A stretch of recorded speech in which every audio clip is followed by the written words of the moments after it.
Hi folks, welcome back to the Horde. Two things for this video, and I'm going to keep it at two things. First of all, what is this? This appears to be carbon, and it was longer. I think the tip of it broke off, and I think what it did is it would come out. Before it broke off, I think it would reach out and come out through this. This appears to be grounded here, and it looks like, I don't know, did it weld things together? If you look in there, I don't know if I can get some light to go in there and get the camera to go in there.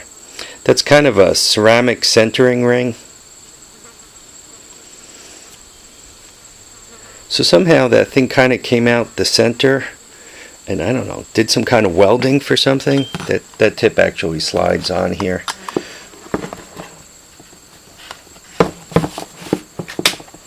Right, and when you would push this, I guess this would be a ground, and that tip would come out and do some kind of welding.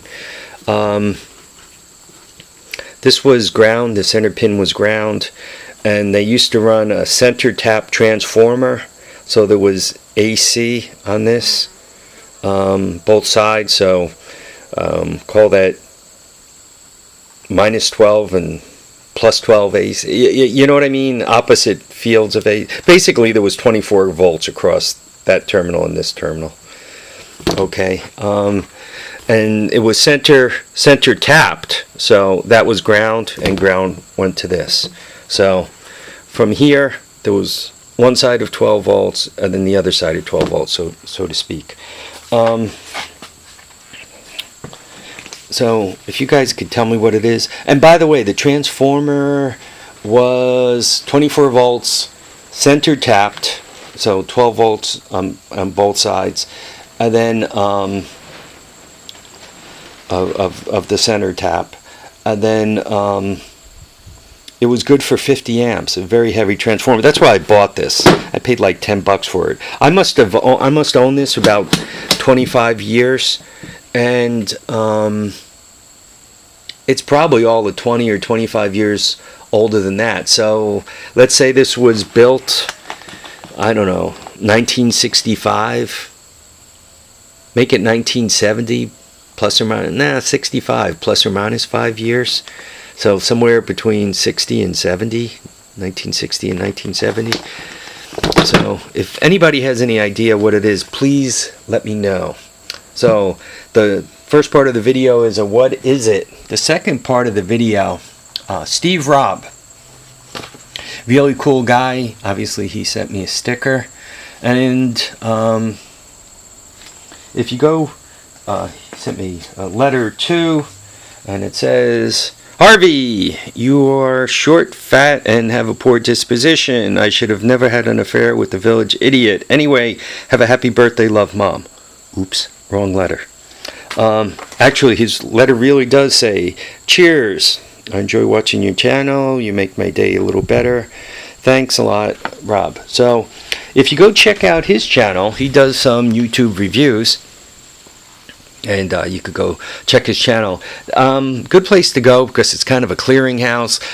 He shares a lot of the same interests as we all share. So if you go check his channel, you'll see stuff like this and you know, other stuff that may interest you. He also puts his own videos up, and he and I had quite a chat on Kubota engines, right? Little Kubota engines. Obviously, I was talking about my D722 on my tractor, and he's got a log splitter that he put a Kubota engine on, a Z482 if I recall, and he's got another one up on the shelf. Kubota engines are hard to get.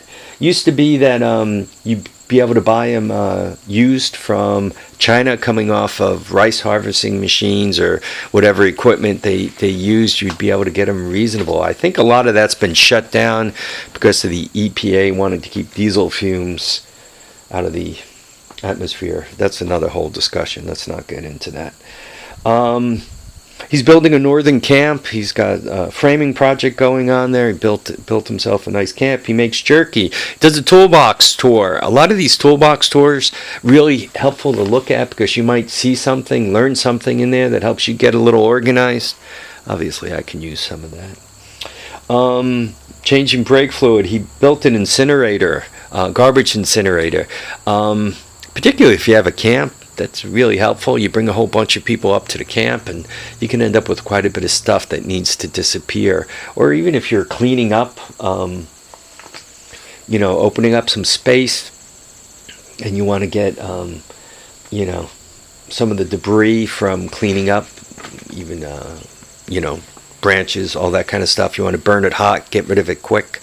So incinerator helps for all that. And he has a bunch of thoughts on stuff made in China. That's a whole separate video. We can all talk about that for quite a while. You got to be careful what comes from China. A lot of it is really could be pretty shaky. Anyway, folks, I think that's it. Yeah. Let's keep this video a little shorter. Folks, I want to thank you all for watching and commenting and subscribing. Remember to keep your feet down, keep your head up, and please, please get out there and enjoy all your days. Bye now, folks.